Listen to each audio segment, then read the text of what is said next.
Assalamualaikum warahmatullahi wabarakatuh. Salam sejahtera bagi kita semua. Shalom, Om Swastiastu, Namo Buddhaya, salam kebajikan, salam Indonesia sehat. Tentunya kami haturkan selamat datang yang terhormat Dr. Insinyur Boni Pujianto, Master Engineering, Direktur Pemberdayaan Informatika, Kementerian Komunikasi dan Informatika. Yang terhormat Profesor Dr. Insinyur Haji Edi Suryanto Sugoto MT, Rektor Universitas Komputer Indonesia. Yang terhormat Asos Profesor Dr. Agus Rianto STMT, Wakil Rektor Bidang Sumber Daya dan Kerjasama. Yang terhormat Asos Profesor Dr. Herman S. Sugoto MBA, selaku Wakil Rektor Bidang Riset, Inovasi dan Akreditasi. Yang terhormat Bapak Agi Agung Galuh Purwa, SSTP MSc MPA, Sekretaris Dinas Komunikasi dan Informatika Provinsi Jawa Barat. Yang kami hormati Bapak Niki Maradona, Ketua Tim Literasi Digital Sektor Pemerintahan, Direktorat Pemberdayaan Informatika Kominfo. Yang kami hormati Bapak Profesor Dr. Insinyur Eko Kabudiarjo MSc, Ketua Dewan Juri Identik 2023. Yang kami hormati Bapak Berry Simorangkir, Juri Kategori Inovasi Teknologi Konten Digital Identik 2023. Yang kami hormati Bapak Rama Mamuaya, Juri Kategori Digital Startup Identik 2023. Yang kami hormati Profesor Yudo Kiri Sucahyo dari ISOC Indonesia Chapter, selaku Dewan Juri Digital Innovation. Yang kami hormati Dr. Desayu Eka Surya SOS MSc CICS, selaku Direktur Humas dan Protokoler Unicom. Yang kami hormati Bapak Bobi Kurniawan ST MKOM, selaku Direktur Aplikasi Pengembangan Pelatihan dan Servis Unicom. Yang kami hormati Kak Singgih Ardiansyah, selaku juara 1 Identik 2022 kategori Private Sector dengan karya Ingrain. Yang kami hormati Kak Anugrah Nurewa, selaku juara 1 Identik 2022 kategori Startup Company dengan karya Jaramba. Dan tentunya teman-teman yang hadir online maupun offline. Selamat datang dalam acara Roadshow Identik 2023 Collaborate to Grow Stronger Road to Aikta Thailand 2024. Boleh kita berikan tepuk tangannya? Luar biasa semangat pada kesempatan kali ini. Tentunya bersama saya Febri Setiawan. Saya boleh cek dulu semangatnya. Bandung Sampurasun. Luar biasa. Indonesia Entrepreneur TIK atau Identik merupakan ajang kompetisi TIK yang diselenggarakan setiap tahunan oleh Kementerian Komunikasi dan Informatika yang bertujuan untuk menggali potensi anak bangsa di bidang teknologi informasi dan komunikasi. Nantinya untuk karya terpilih mewakili Indonesia mengikuti ajang kompetisi ASEAN ICT Award atau AICTA, terdapat 6 kategori kompetisi dalam Identik, yaitu Public Sector, Private Sector, Inovasi Teknologi Konten Digital, Digital Inclusivity, Digital Startup, dan Digital Innovation. Dalam pelaksanaan kompetisi Identik ini telah berlangsung sejak 2019. Sejumlah 30 karya ditetapkan karya terpilih pada setiap tahunnya. Dan sejauh ini total selama penyelenggaraan sudah menjaring 708 karya dari para peserta. Rangkaian kegiatan roadshow ini akan dilaksanakan di beberapa kota, di antaranya kota Bekasi, Bandung, dan Yogyakarta. Dan kota Bandung ini menjadi lokasi kedua pelaksanaan roadshow Identik 2023. Tepuk tangan sekali lagi. Bapak Ibu hadirin yang berbahagia dan yang kami hormati, sebelum memulai acara yang luar biasa pada kesempatan kali ini, marilah kita bersama-sama mengambil sikap sempurna, menyanyikan lagu kebangsaan Indonesia Raya, dilanjutkan Mars Universitas Komputer Indonesia, Hadirin dimohon untuk berdiri.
Terima kasih, hadirin dimohon untuk duduk kembali. Bapak Ibu tamu undangan yang kami hormati, sebelum memulai rangkaian acara yang luar biasa pada kesempatan kali ini, marilah kita bersama-sama menundukkan kepala sejenak, supaya acara hari ini dapat membawa manfaat baik untuk kita semua. Berdoa menurut agama dan kepercayaan masing-masing, disilahkan.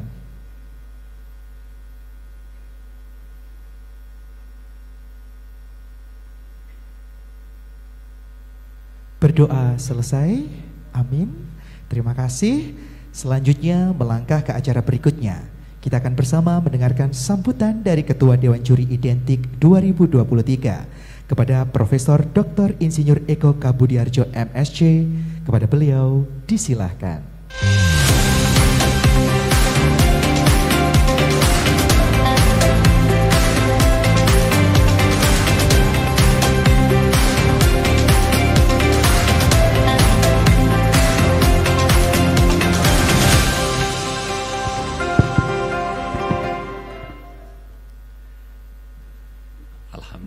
Bismillahirrahmanirrahim.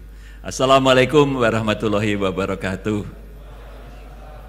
Bapak Rektor, Bapak Direktur dan segenap jajaran yang saya hormati, rasanya hari ini agak deg-degan juga gitu ya, saya menyampaikan pidato karena pertama kali tampil ke sini gitu ya, walaupun sudah berkali-kali tapi kok nggak tahu ya, rasanya masih ada hal-hal yang kira-kira agak sedikit deg-degan gitu ya. Tapi mungkin supaya nggak deg-degan gitu ya, mungkin bisa dibantu slide yang sudah saya siapkan, silahkan ditayangkan ya. Oke, katanya help yourself katanya, tahu soalnya karena di sini kampus jadi tahu dosen tuh nggak mau dibantuin gitu sendiri. Oke, silahkan. Oke, ya baik, izinkan saya sebagai Ketua Dewan Juri Identik 2023 untuk menyampaikan beberapa hal atau sambutan yang dapat saya sampaikan ya. Baik, yang pertama adalah saya ingin mengajak untuk kita merenung kembali ya. Kita sering dengan kata digital ya. Nah, apa sebetulnya digital tadi kalau kita lihat? Apakah itu hanya merupakan untaian rangkaian angka-angka yang disajikan 010101? Jawabannya benar. Karena di komputer kita yang sudah superkomputer, di yang paling kecil di AND gate-nya yang diproses ya angka 0 dan 1. Ya, nah, kalau kita lihat, saya mengalami di mana waktu SMA itu mulai dengan matematika modern, Boolean algebra. Kok saya senang sekali ya 010101 gitu ya. Kok bisa ya cuman 2 huruf saja kok menghasilkan sesuatu yang dahsyat gitu ya. Nah, kemudian kita kenal yang berikutnya adalah analog sama digital. Kalau kamera itu dulu analog, harus pakai film harus dicuci. Habis itu kemudian ketemu dunia digital, kemudian kemudian akhirnya bisa disimpan filenya. Kalau dulu, kalau di bidang audio, kalau analog itu suaranya di telinga buat audiofil itu jernih, bagus dibandingkan dengan digital. Karena pada waktu itu sampling rate-nya masih rendah. Tetapi begitu sekarang dengan sampling rate yang tinggi, dengan kemampuan processing yang tinggi sekali, maka hanya mereka yang memiliki golden ear yang bisa membedakan suara yang diproduce dari perangkat digital maupun perangkat analog. Dari analog pindah ke digital. Ya, itulah dulu dunia yang saya tekuni ketika saya masih kuliah di S1 ya, digital.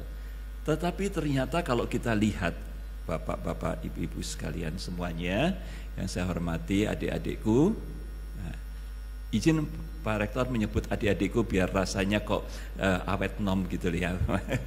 Adik-adikku semuanya, kalau kita lihat ternyata digital mengubah tatanan kehidupan. Ya, kita sekarang tadi sebelum di sini saya ada kelas, ada kuliah. Kalau andai kata saya ada kelas, saya nggak bisa datang ke sini. Kalau andai kata kelasnya itu adalah kelas fisikal, karena saya harus ke kampus Salemba untuk mengajar ya. Tetapi dengan adanya digital itu berubah. Apa makna dari kalimat-kalimat digital ini bagi kehidupan kita dan apa kaitannya dengan yang hari ini ya. Jadi kalau kita lihat di sini kaitannya dengan identik ya. Sekarang kenapa saya ingin mengangkat lagi digital? Karena di situ ada tahun ini 2023 ada pendalaman dan bahkan beberapa nama daripada kategori diberikan label digital.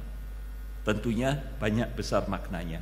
Jadi kalau kita lihat di sini, identik ini adalah suatu perkembangan yang kompetisi tingkat nasional, dan bagi Amikom, Unikom, sekolah semua yang kom ya, termasuk Universitas Komputer ya, yang saat ini kita berada ya, semuanya saya pasti tidak pernah lupakan dengan Apikta. Kemudian akhirnya Apikta Indonesia ya, dari Apikta Indonesia, dan akhirnya Apikta Indonesia merupakan seleksi untuk ke Apikta Internasional itu berakhir di 2015. Pada saat itu ketua umumnya saya. Jadi saya masih ingat sekali saya bersama Pak Boni dan teman-teman semuanya. Setelah itu rupanya kebijakan di Kominfo agak sedikit berbeda gitu ya. Bukan Pak Diki udah senyum. Agak sedikit berbeda sehingga akhirnya dari yang kita lihat di sana maka 2015 kemudian 2016 tidak ada, 2017 tidak ada. Akhirnya kita muncul lagi baru 2018. Nah 2018 itu dulu istilahnya adalah lebih sering yang dipakai di dalam dunia sosmed itu adalah level up. Level up, jadi naik, kita gimana naik. Nah Indonesia kepingin naik, sehingga isinya adalah ID up. Nah kemudian ID up 2018, terus akhirnya 2019 ganti nama lagi menjadi identik. Dan saya pesan sama teman-teman di Kominfo, jangan ganti nama lagi ya, sudah identik saja. Kalau andai kata nanti ada perubahan-perubahan, identik apa dan sebagainya. Nah kegiatan pendaftarannya semua kita juga pakai sarana digital secara online, dan yang lebih penting di sini adalah kemampuan semua yang memiliki karya tadi untuk bisa menyampaikan dalam waktu yang pendek, baik dalam bentuk tulisan yang ada di dalam form ataupun dalam bentuk presentasi. Jadi kemampuan entrepreneuring itu sangat penting sekali dalam hal ini. Ya, kalau andai kata kita sidang tugas akhir kan, ya oke lah, lebih dari 15 menit, 20 menit, tambuci, terus saja gitu, masih nggak apa-apa. Tapi kalau andai kata di dalam dunia entrepreneur, pitch deck adalah penting sekali. Bagaimana bisa menyajikan 5 menit.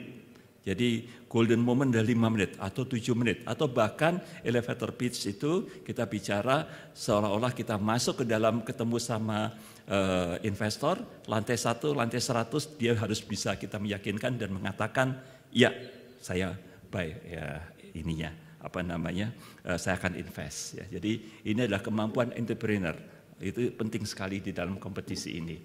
Ya, perkembangannya dan kita katakan di sini kalau dulu kita road to di sini roadnya adalah ke AICTA, ASEAN.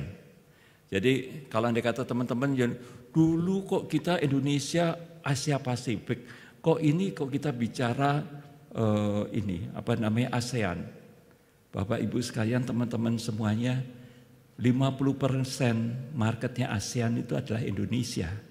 Jadi jangan kita memikir jadi juaranya Indonesia, jadi juaranya ASEAN, tetapi kita mulai dengan wilayah Indonesia dulu, itulah identik gitu.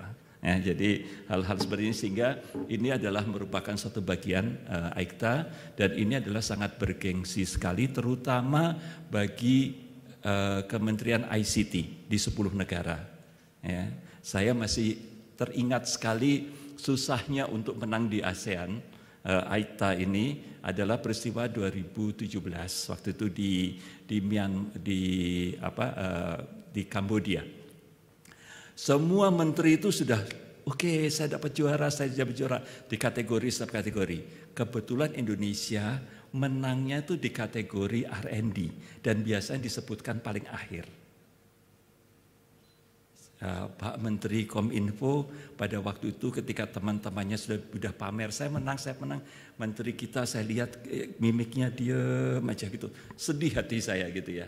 Tetapi begitu muncul Indonesia menang dan waktu itu hanya satu-satunya yang masuk final dan akhirnya menang jadi juara di R&D.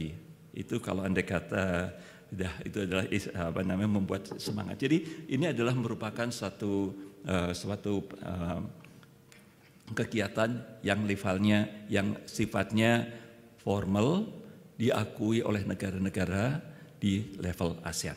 Jadi semuanya buat teman-teman semuanya, yuk kita fight untuk kita bisa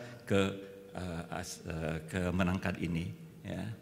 Nah ini adalah kalau saya lihat bendera merah putih itu berkibar itu rasanya hati itu capek hilang semuanya ya. Jadi ini ketika beberapa kali, tetapi kami Dewan Juri lapor Pak Rektor, izin Pak Boni, ini adalah tahun yang deg-degan gitu. Jadi sindrom sebagai juara. Kita di tahun 2019 kita juara umum. Tahun 2020 kita COVID, tidak ada pertandingan. Di tahun 2021 diadakan lagi, tapi geser waktunya di awal 2022. Waktu itu pertandingan online, juara umum.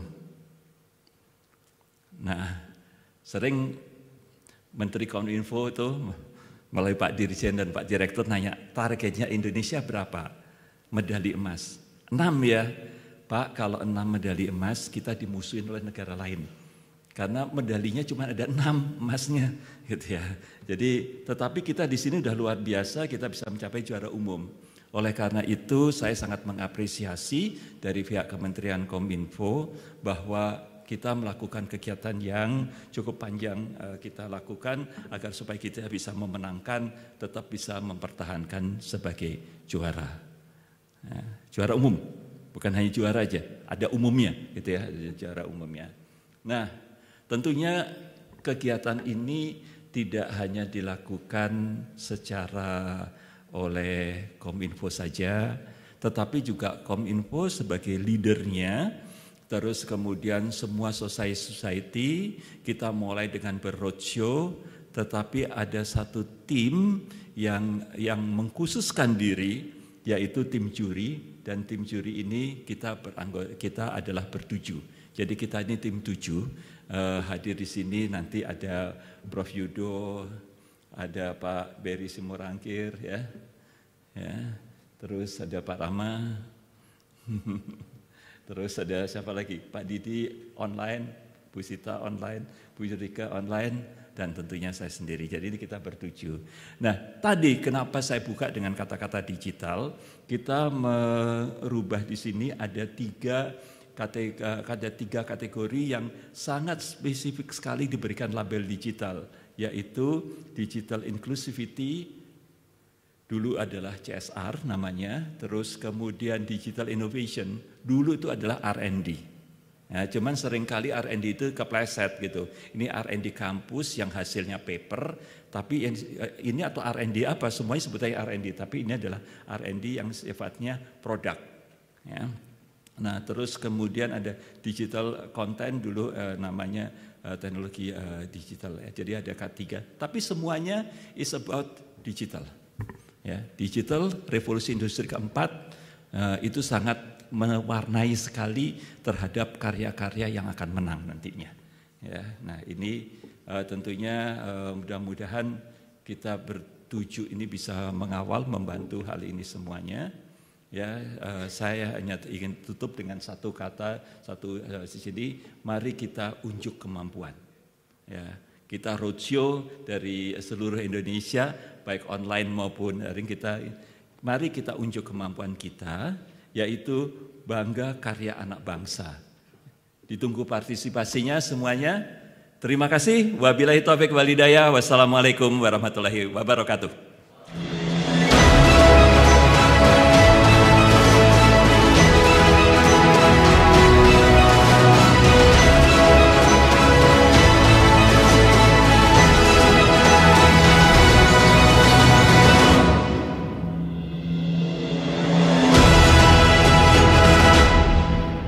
Terima kasih Prof. Eko, dan selanjutnya kami haturkan untuk bisa mendengarkan sambutan tentunya dari Rektor Kampus Universitas Komputer Indonesia.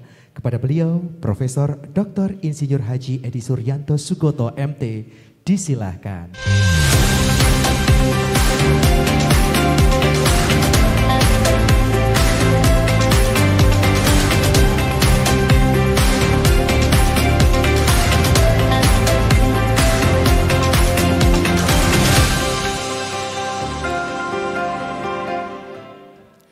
Assalamualaikum warahmatullahi wabarakatuh. Alhamdulillah sore hari ini kita bisa berkumpul di kampus Unikom. Terima kasih Prof. Eko sebagai Ketua Identik 2023, Dr. Boni, Prof. Yudo, dan teman-teman tim juri beserta para hadirin sekalian. adik-adik mahasiswa yang mengikuti acara ini. Identik Indonesia Entrepreneur TIK. Ini sudah lama kita dengar, Prof. Dan alhamdulillah juga dari Unicom pada waktu INAIKTA dan juga identik waktu di Bali kalau tidak salah. Pertama kali menjadi identik itu di Bali ya, Prof ya, acaranya. Tim dari Unicom masih itu ya. Jadi kita pernah juga memenangkan waktu di Bali itu kompetisi, apakah itu identik atau ini. Tapi yang jelas kalau INAIKTA, APIKTA, AIKTA, Asia ICT Award, alhamdulillah para mahasiswa Unicom banyak sekali menyumbangkan prestasinya menjadi juara. Dan terakhir kemarin itu 2022 kalau tidak salah, itu kita juga dari Indonesia untuk APIKTA 8 tim yang dikirim. 8 tim itu APIKTA atau AIKTA, Prof? Yang dikirim dari Indonesia ke tingkat itu 2 dari Unicom itu, dan dua-duanya memenangkan kompetisi. Lalu satu lagi AIKTA dari Indonesia dikirim 5 tim, 1 dari Unicom, alhamdulillah juga memenangkan kompetisi di tingkat ASEAN ICT Award maupun Asia Pasifik ICT Award. Indonesia Entrepreneur. Nah ini tentu Kominfo, Dr. Boni dan kawan-kawan, Pak Menteri tentu bertujuan ingin menghasilkan entrepreneur baru yang bisa secara tim membangun satu konten digital yang bisa diberdayakan, dimanfaatkan untuk masyarakat luas, tentu bernilai jual yang tinggi ya. Jadi tujuannya itu di mana ingin dihasilkan entrepreneur baru. Adik-adik sekalian, menjadi seorang entrepreneur adalah suatu yang luar biasa. Itu merupakan satu pekerjaan mulia. Kemudian juga dia bisa membantu pemerintah juga dalam menurunkan tingkat pengangguran, menciptakan lapangan kerja baru, bisa juga sebagai entrepreneur apalagi di bidang TIK menjadi orang kaya. Kalau kita lihat orang kaya tingkat dunia seperti Bill Gates, kemudian Larry ya, itu adalah orang-orang kaya di bidang entrepreneur itu. Jadi mereka adalah para entrepreneur di bidang digital, ICT yang luar biasa dan sangat membantu bukan hanya negaranya saja tapi juga kita di Indonesia juga menjadi cerdas karena karya-karya mereka. Nah ini tentu Pak Boni dan kawan-kawan dari Kominfo bertujuan, mari dengan penduduk yang demikian besar di Indonesia, ada 270 juta penduduk, anak-anak mudanya juga hebat-hebat. Jadi Prof Eko, di mahasiswa kita ini mahasiswa pinter-pinter, tinggal bagaimana dosen membimbing dengan bagus, maka mereka bisa menjadi, ya contoh ya, Unicom waktu menjadi juara dunia robot tahun 2007, itu orang tidak menyangka dari perguruan tinggi swasta kok tiba-tiba bisa mewakili Indonesia, dikirim ke Amerika, satu-satunya lagi waktu 2007 itu. 2008 lalu kemudian kita dengan ITB, 2009 sudah ada 3 perguruan tinggi yang dikirim ke sana. Jadi sebenarnya anak-anak kita itu kalau dibimbing dengan bagus, maka kita tidak berbicara PTN atau PTS, mereka itu bisa menjadi sesuatu yang luar biasa. Itu sudah dibuktikan oleh para mahasiswa Unicom, di mana hampir tiap tahun. Nah tahun 2023 ini, perwakilan dari Indonesia yang berkompetisi di Microsoft, dari Indonesia ada 2 tim yang lolos, dan alhamdulillah dua-duanya dari Unicom. Satu tim menjadi juara Asia untuk kompetisi Microsoft bidang edukasi 2023. Itu sangat membanggakan sekali karena bisa mewakili perguruan tinggi di Indonesia baik negeri maupun swasta berbicara di kancah dunia. Saya sebagai pimpinan Unikom itu sangat mensupport mahasiswa-mahasiswa kita, dan di Unikom ini ada budaya, Prof. Jadi saya ambil contoh misalnya waktu kita menjadi juara Microsoft beberapa tahun lalu, dari Microsoft itu dikasih hadiah 100 juta. Nah, saya kasih lagi 100 juta ke mahasiswa kita itu. Jadi mereka menerima 2 hadiah sekaligus. Untuk bidang desain, Microsoft kasih hadiah karena dapat juara 1, kasih 50 juta. Saya kasih lagi 50 juta. Dan itu langka itu. Di perguruan tinggi lain mungkin tidak ada. Nah, di Unikom kita bangun budaya karena kita punya budaya PIKI. Nah, salah satu budaya PIKI yang terakhir itu adalah excellence. Jadi kita ingin membangun keunggulan, dan itu tentu kita berikan reward kepada para dosen dan mahasiswa yang berprestasi. Dan itu selalu kita, budaya Unikom ini adalah budaya kompetisi. Jadi kita bangun itu agar supaya mahasiswa kita terbiasa berkompetisi, dan alhamdulillah itu terjaga sampai saat ini. Di 2023 terakhir adalah waktu kita memenangkan Microsoft tingkat Asia. 2 tim dari Indonesia, dari Unikom dua-duanya, 1 jadi juara Asia dan 1 lagi sebagai finalis. Nah, itulah barangkali adik-adik sekalian, para mahasiswa yang saya cintai, budaya ini harus terus kita bangun agar supaya kita sebagai bangsa Indonesia bisa bangga. Kita tidak kalah dengan para entrepreneur dari luar negeri, dan itu harus kita tunjukkan melalui karya-karya pada Identik 2023 ini. Sekali lagi saya ucapkan terima kasih kepada Dr. Boni dan Kominfo, Prof. Eko dan tim dari Identik yang telah berkenan menjadikan Unikom sebagai tempat melakukan sosialisasi Identik 2023. Semoga kita bisa mendapatkan para entrepreneur baru yang bisa membanggakan bangsa Indonesia. Demikian dan dapat saya sampaikan. Billahi taufiq wal hidayah. Assalamualaikum warahmatullahi wabarakatuh.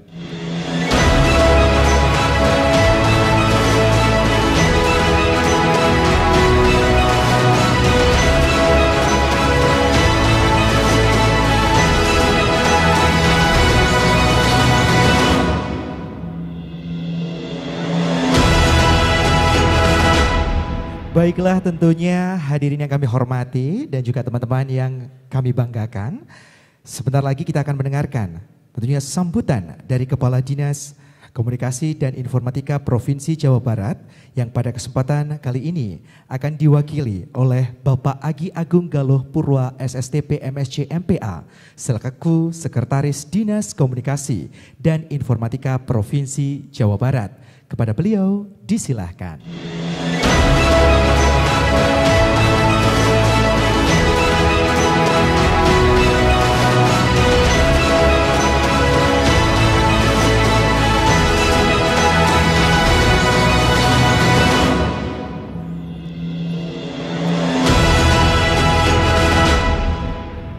Ya, bismillahirrahmanirrahim. Assalamualaikum warahmatullahi wabarakatuh. Selamat sore, salam sejahtera bagi kita semua. Yang terhormat Bapak Dr. Insinyur Bonifasius Wahyu Pujianto, selaku Direktur Pemberdayaan Informatika Kementerian Komunikasi dan Informatika. Bapak Profesor Dr. Insinyur Haji Edi Suryanto Sugoto MT, Rektor Universitas Komputer Indonesia.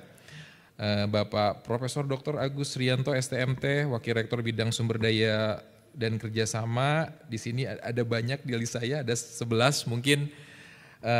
Semua Bapak dan Ibu yang tidak bisa saya sebutkan satu persatu, juga rekan-rekan mahasiswa yang hadir bersama kami di sini. Yang pertama, permohonan maaf dari pimpinan Bu Kadis Kominfo, Bu Ika Mardiah. Sedianya beliau akan hadir di sini, tapi karena sesuatu dan lain hal berhalangan, jadi mewakilkan kepada kami untuk bisa hadir dengan Bapak dan Ibu sekalian. Selanjutnya kami dari Dinas Komunikasi dan Informatika Provinsi Jawa Barat sangat apresiasi, menyambut baik kegiatan ini. Karena memang ini sejalan dengan arah transformasi digital yang kami lakukan di Jawa Barat. Pak Gubernur selalu menyampaikan bahwa digitalisasi ini akan mempermudah pekerjaan kita. Tidak hanya kami dari PNS yang di dalam, tapi juga untuk masyarakat. Jadi sekarang kami mengembangkan berbagai layanan digital untuk kemudahan masyarakat dan juga untuk kemudahan kami sendiri, PNS yang menjalankan aktivitas ini, berbagai tugas pokok dan fungsi yang kami jalankan sehari-hari. Salah satu contohnya sekarang di Jawa Barat sudah ada super apps, sudah ada aplikasi yang mengintegrasikan seluruh layanan yang dikelola oleh pemerintah provinsi. Walaupun memang di tahap awal baru 5 layanan, tapi kami sudah punya rumahnya sekarang. Jadi ke depan di Jawa Barat kita sudah ada wadah untuk menyatukan berbagai layanan. Saat ini baru layanan perpajakan. Jadi untuk pajak di kami yang level dikelola oleh provinsi, di pendekatan yang sebelumnya itu bisa 23 langkah. Nah dengan adanya super apps kami, kita kan harus merubah juga proses bisnis dan tata kelola terkait layanan tersebut, jadi hanya 4 langkah saja. Jadi ini mempermudah kita semua. Kemudian mungkin Bapak dan Ibu, rekan-rekan semua mengetahui bahwa di Jawa Barat sekarang ada salah satu destinasi baru, salah satu landmark baru, Masjid Raya Al-Jabar untuk kita beribadah dan menjalankan. Ya sekarang salah satu ini juga ya destinasi yang banyak dikunjungi, dan di sana ada salah satu destinasi baru juga berupa kita ini Galeri Rasulullah. Dan untuk bisa masuk juga pendekatannya sudah digital. Jadi ini juga sounding untuk rekan-rekan Bapak dan Ibu semua yang hadir di sini untuk hadir di Galeri Rasulullah, sudah pendekatannya digital dan bisa mengaksesnya itu di Sapa Warga. Sudah ada di Android dan iOS.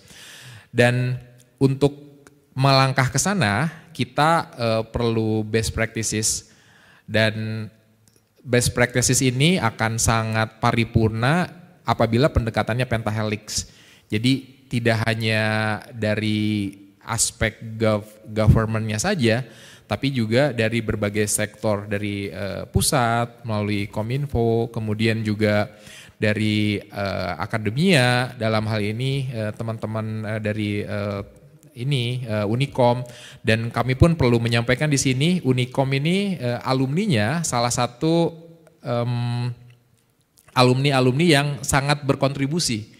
Jadi di kami sekarang di Jawa Barat sudah memiliki unit digital.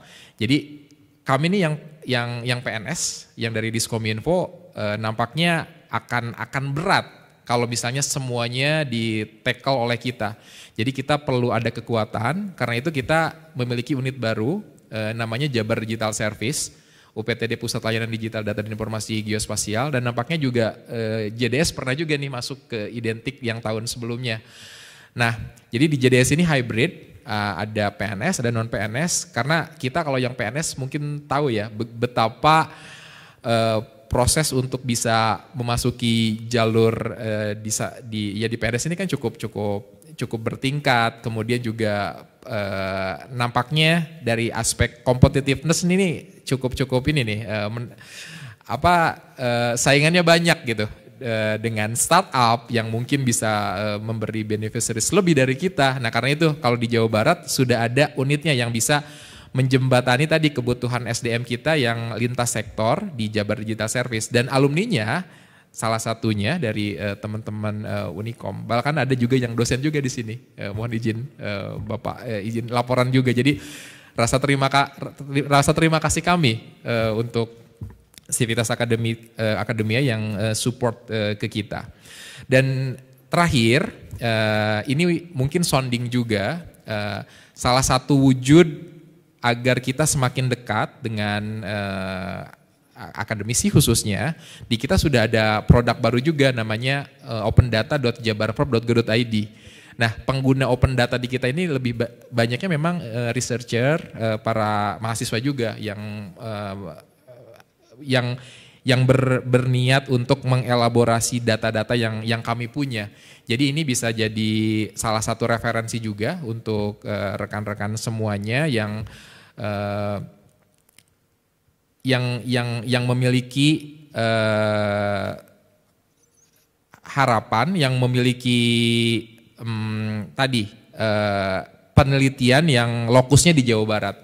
Karena di kami sudah ada kanalnya, dan dengan kanal digitalisasi ini bisa mempermudah kita semua. Jadi kitanya juga punya wadah untuk bisa menghimpun data-data yang kita punya, dan untuk eksternal teman-teman semuanya bisa mengakses dengan lebih mudah juga melalui kanal open data kita, opendata.jabarprov.go.id.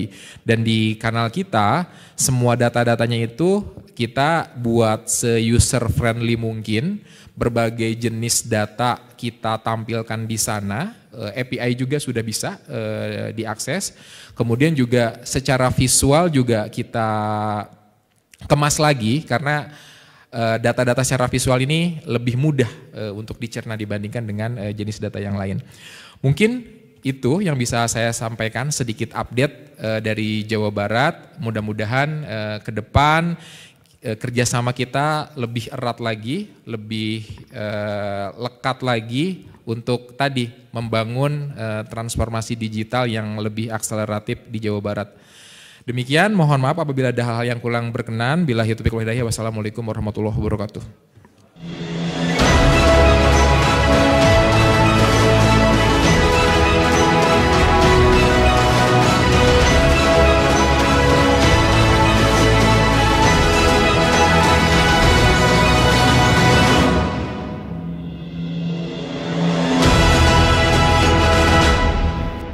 Baik, tentunya Bapak Ibu tamu undangan yang berbahagia dan yang kami hormati, selanjutnya kita akan bersama-sama tentunya mendengarkan sambutan dari Direktur Pemberdayaan Informatika Kementerian Kominfo. Kepada beliau, Dr. Insinyur Boni Pujianto, Master Engineering, disilakan.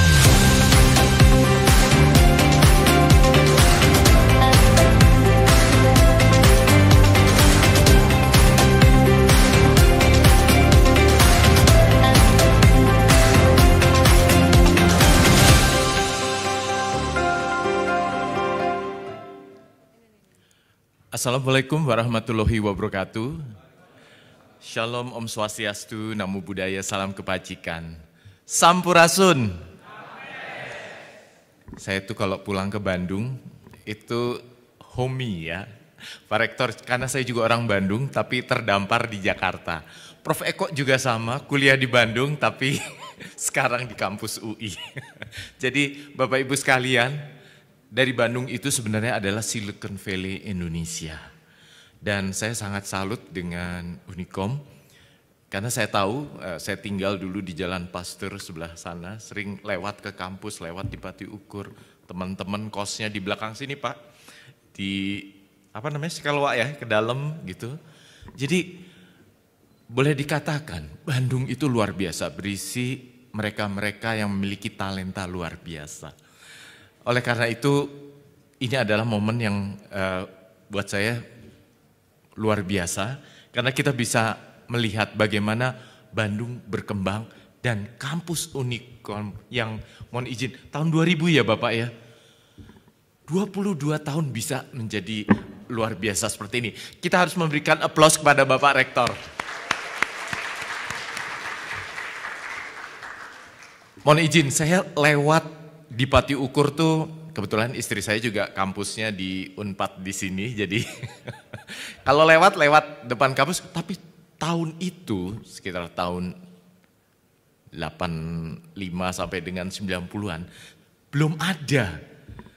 Tapi dengan di luar ini, karena saya udah pindah ke Jakarta, muncul sebuah gedung yang luar biasa di tahun 2012 ya Pak ya, dibangun sampai 2016. Luar biasa sekali, menjadi kampus yang mengikuti berbagai ajang kompetisi dunia. Bapak Ibu yang kami hormati, adik-adik mahasiswa, ini Anda harus bisa meneruskan cita-cita Bapak Rektor. Saya mencatat ada beberapa karya dari Unicom itu yang masuk mengikuti kompetisi identik dan menjadi juara bakal di level ASEAN, yaitu ASEAN ICT Award atau AICTA. Nah, saya mencatat pada tahun 2018 Unicom mendapat medali bronze. Waktu itu karya namanya Solution. Nah, luar biasa ya. Ini startup company. Lalu 2021 ini pada saat pandemi ya. Karya Reface, ada wakilnya enggak? Oke, kita aplaus untuk Reface ya. Ini mendapat juga medali bronze pada kategori yang berbeda ya, tapi R&D, kemudian dan Supernelli. Itu dari sini juga ya? Waduh, ini luar biasa, ini bukan nih. Supernelli yang berhasil mendapat silver untuk kategori digital content. Ini hanya beberapa yang saya catat, sebenarnya banyak karya-karya yang lebih mendunia yang disampaikan oleh Bapak Rektor. Nah, ini mencerminkan bagaimana kemampuan Unicom berkomitmen menghasilkan lulusan-lulusan yang tidak hanya, mohon maaf ya, tidak sekedar lulus. Tadi saya juga cerita sama Pak Rektor, sekarang eranya teman-teman adik-adik mahasiswa untuk menjadi entrepreneur. Kenapa? Semenjak kuliah, jangan pernah berhenti untuk berkolaborasi, belajar melihat situasi di sekeliling Anda, ada problem apa, berpikir bersama-sama untuk mencari solusi, dan memiliki nilai bisnis. Tujuannya apa? Tadi sudah ada karya-karya yang menjadi startup company. Jadi lulus dari Unicom tidak hanya mendapat ijazah tapi memiliki startup company. Itu penting. Nah, silakan Anda mencari ilmunya, belajar di sini, dan saya mengajak Bapak Ibu dosen ya untuk membimbing adik-adik mahasiswa ke depannya untuk bisa memiliki startup. Kenapa? Jadi Anda lulus bukan mencari kerja, tapi membuka peluang kerja. Itu nilainya luar biasa. Nah, Bapak Ibu, rekan-rekan sekalian, adik-adik mahasiswa, saya mencatat ini kebetulan dewan juri kita tuh dari berbagai macam expertise. Latar belakangnya ada yang bisnis, segala macam. Pak Berry, ini beliau itu fokusnya di kesehatan. Chiefnya dari memegang berbagai aplikasi untuk aplikasi rumah sakit. Itu dapat dibayangkan sekarang beliau juga bergabung membantu di Digital Transformation Office dari Kementerian Kesehatan. Jadi ke depan teknologi itu bukan hanya sekedar tool tapi menjadi jembatan bagaimana pasien itu dimudahkan. Tadinya di rumah sakit A, kemudian ke rumah sakit B. Tadinya itu tidak bisa data itu transferable.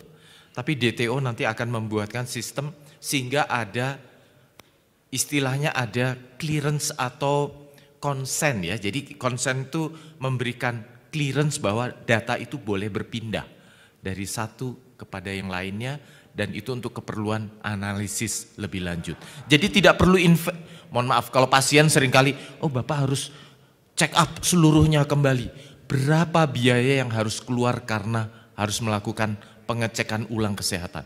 Padahal cukup melakukan additional observasi atau pengecekan yang sebelumnya sebenarnya sudah dilakukan, tapi sekarang hanya menambahkan untuk keperluan second opinion atau third opinion.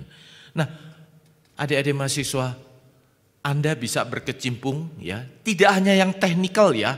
Startup itu dibangun ada, kalau saya menyebutnya ada 3 karakter, hacker, hipster, hustler ya. Jadi ada yang aspek teknikal membuat, mendesain sistem, tapi ada yang mengetahui bisnisnya, ini penting. Jadi kita tahu di mana kita bisa mengenerate revenue, memiliki nilai jual yang lebih profitable, kurang lebih begitu ya. Walaupun itu salah satu goals, karena impact sosial juga harus dipertimbangkan. Dan yang terakhir tidak lupa karakter ketiga, ayo ajak juga teman-teman yang memiliki latar belakang seni, ya, art, desain. Karena suatu karya kalau tidak memiliki nilai seni, tidak memiliki pasar mungkin. Kurang bisa diadopsi oleh masyarakat, sulit mencernanya.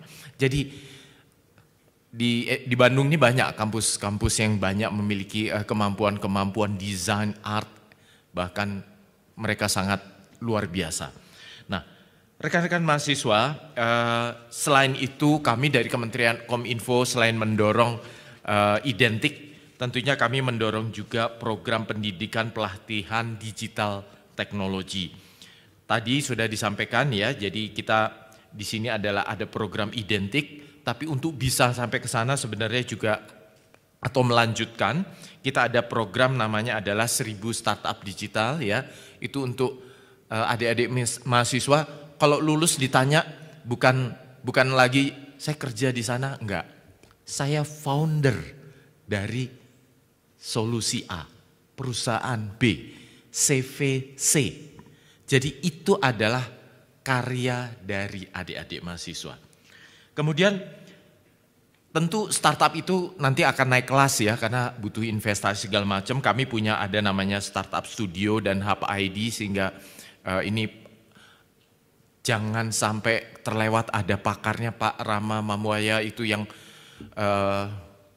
ada daily sosial, apalagi Mas Rama karya-karyanya luar biasa. Investasi, bagaimana mendapatkan opportunity dari investor, Mas Rama ini ahlinya. Jadi manfaatkan ya waktunya kalau bisa diskusi kecil dengan beliau. Ini penting sekali. Terakhir tentunya pada saat kita untuk kami membantu mempertemukan dengan investor, ada program namanya Hub ID. Jadi potensi karya anak bangsa ini tidak hanya berhenti di dalam kampus, tapi kami harapkan bergerak menjadi sebuah usaha dan siapa tahu menjadi masa depan kehidupan Anda selanjutnya. Ini sebenarnya bukan apa-apa, saya belajar dari Pak Rektor yang membangun kampus ini. Jadi itu juga entrepreneur yang luar biasa walaupun di bidang pendidikan. Tapi di situ sebenarnya nilai-nilai entrepreneurnya yang ditanamkan juga.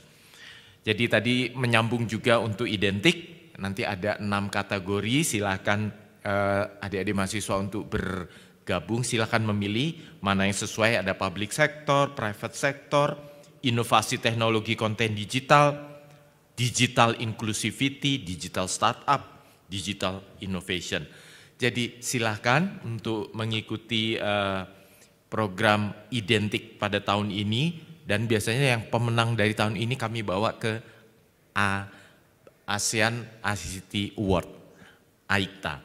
Kita tidak masuk ke APICTA ada tapi nanti diseleksi oleh teman-teman dari komunitas, kurang lebih demikian. Terima kasih kepada Bapak Rektor, seluruh Sivitas Akademia dari Unikom atas kerjasamanya. Ini suatu kehormatan bagi kami untuk bisa hadir di sini. Dan semoga kerjasama ini akan bisa terus berlangsung. Dan kami mengharapkan identik ini memberikan inspirasi bagi adik-adik mahasiswa untuk bisa menjadi entrepreneur, mengembangkan ide, inovasi di bidang TIK. Tapi ingat ya, berkolaborasi dengan kami menyebutnya multidisiplinaris, sehingga karya Anda menjadi manfaat bagi masyarakat ataupun at least memberikan kontribusi bagi sesama. Terima kasih. Wassalamualaikum warahmatullahi wabarakatuh.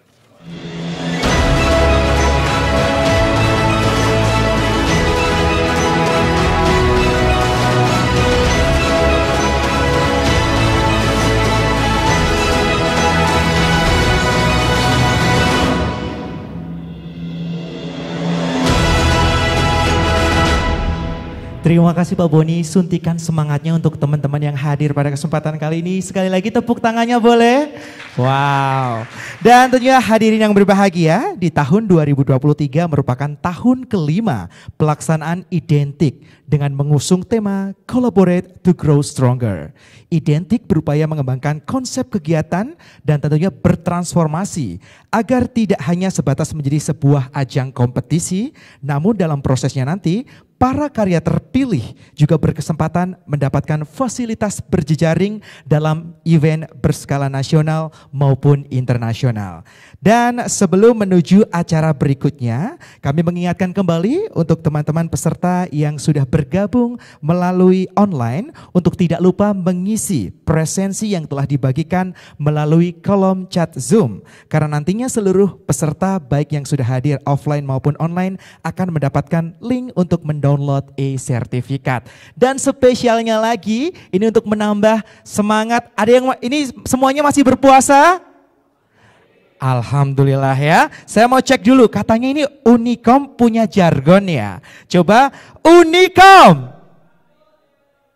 Nah, oke. Kalau saya bilang Unicom, semua bilang kampusnya para juara. Mohon izin Pak Rektor, benar seperti itu ya Pak?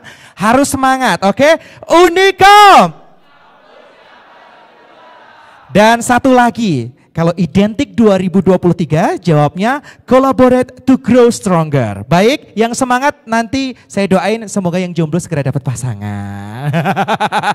Oke, Identik 2023. Tepuk tangan sekali lagi. Memang ini Bandung semangat luar biasa dengan udara sejuk ya. Memang ini teman-teman mahasiswa, mohon izin Pak Rektor ya. Ini semuanya charming kalau saya bilang ya. Selain charming pastinya berprestasi. Dan tentunya hadirin yang berbahagia, setelah lagi kita akan mengikuti bersama talk show dengan narasumber-narasumber yang luar biasa tentunya. Dengan tema Collaborate to Grow Stronger.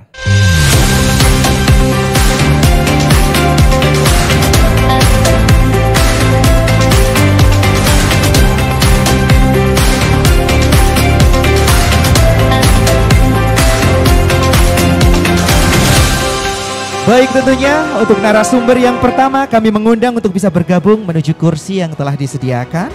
Tentunya kepada Bapak Rama Mamuaya selaku juri kategori Digital Startup Identik 2023. Boleh kita berikan tepuk tangannya? Selanjutnya untuk narasumber berikutnya kami akan mengundang tentunya untuk Bapak Berry Simorangkir, juri kategori Inovasi Teknologi Konten Digital Identik 2023. Selanjutnya kami mengundang untuk bisa bergabung narasumber berikutnya. Kita akan panggil, ini teman sepantaran ya, Kak Singgeh Ardiansyah sebagai juara 1 Identik 2022 kategori Private Sector dengan karya Ingrain.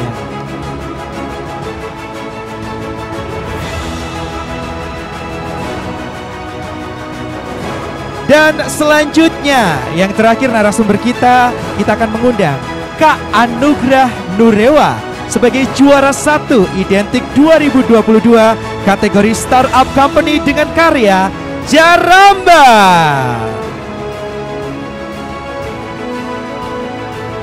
Oke, sekali lagi boleh kita berikan tepuk tangan untuk para narasumber yang luar biasa. Kita akan sapa terlebih dahulu. Selamat sore. Sehat semua Bapak dan saya panggilnya kakak-kakak aja ya.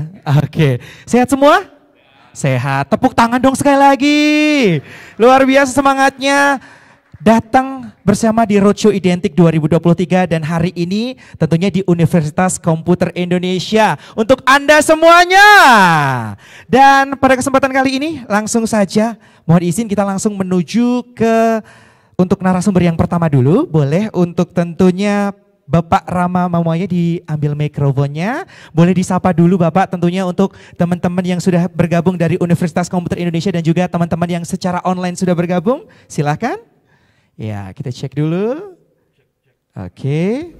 Nah, oke. Boleh disapa terlebih dahulu. Selamat sore teman-teman semua. Terima kasih sudah mengundang saya hari ini. Oke, tepuk tangannya dong. Nah, langsung saja.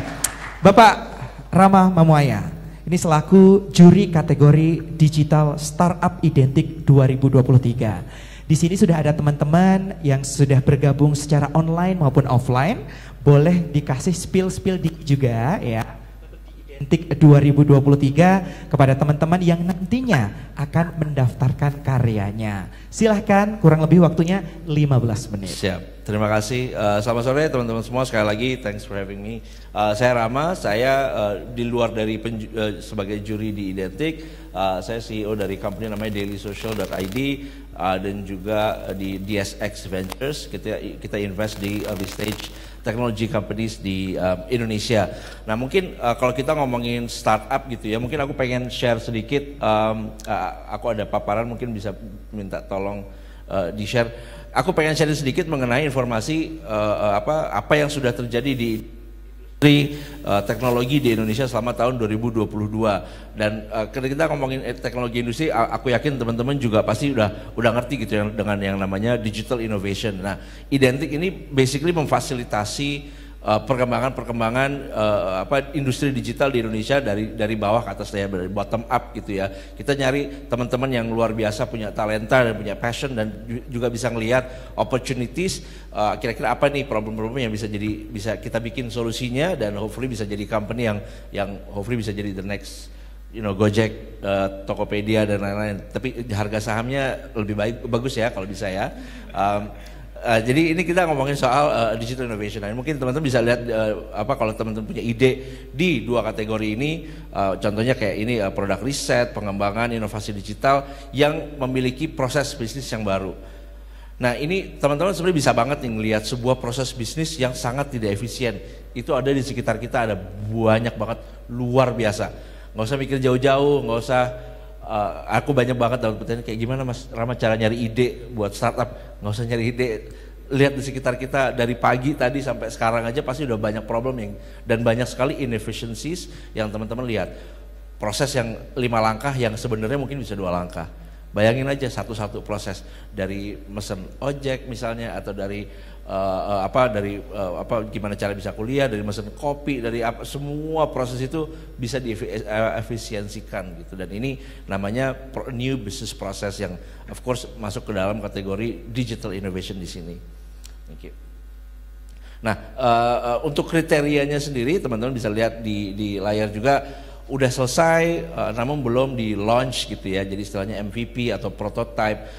Kalaupun memang sudah di launch, belum memiliki pelanggan yang terlalu banyak. Dan ini basically kriteria memang kita limit gimana caranya biar yang gede-gede, yang mungkin udah punya traction bagus, yang udah relatively successful, jangan masuk sini. Tapi buat teman-teman yang memang masih baru banget, dan ini sebenarnya kita pengen bina gitu ya.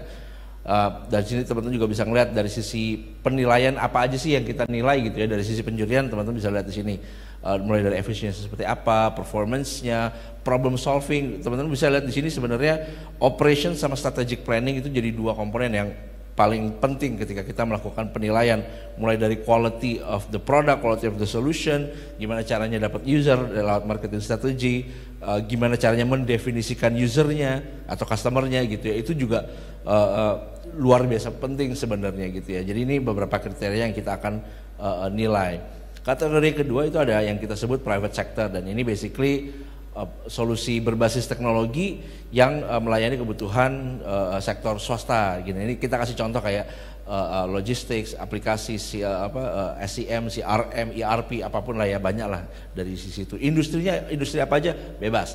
Kayak tadi Pak Boni juga udah cerita ya, mau kesehatan, mau legal, mau any profession di luar sana yang ada gitu ya, mulai dari dokter, lawyer, presiden, tukang ojek, petani, semua pasti pakai namanya teknologi. Semua punya problem yang bisa di-solve pakai teknologi. Dan ini kita buka sebesar-besarnya.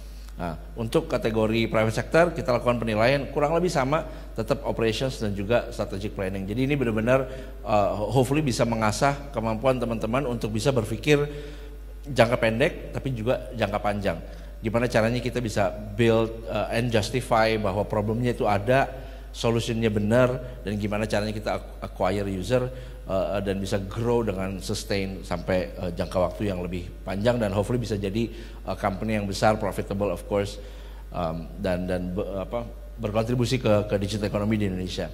Kategori yang ketiga ada digital startup, again mengembangkan produk-produk TIK berbasis teknologi juga, yang pasti ini kita pengen yang baru gitu ya. Jadi perusahaannya tidak lebih dari 3 tahun umurnya, bukan anak perusahaan dari perusahaan yang lebih besar lagi dan revenue-nya masih di bawah 1 miliar rupiah.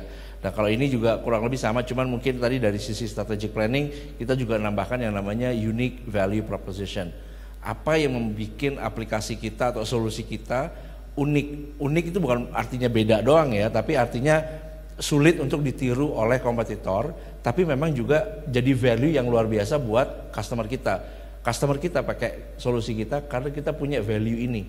Kompetitor mau meniru value kita susah, either mahal atau lama. Nah itu namanya unique value proposition atau unique selling proposition yang membedakan company kita dengan company yang lain.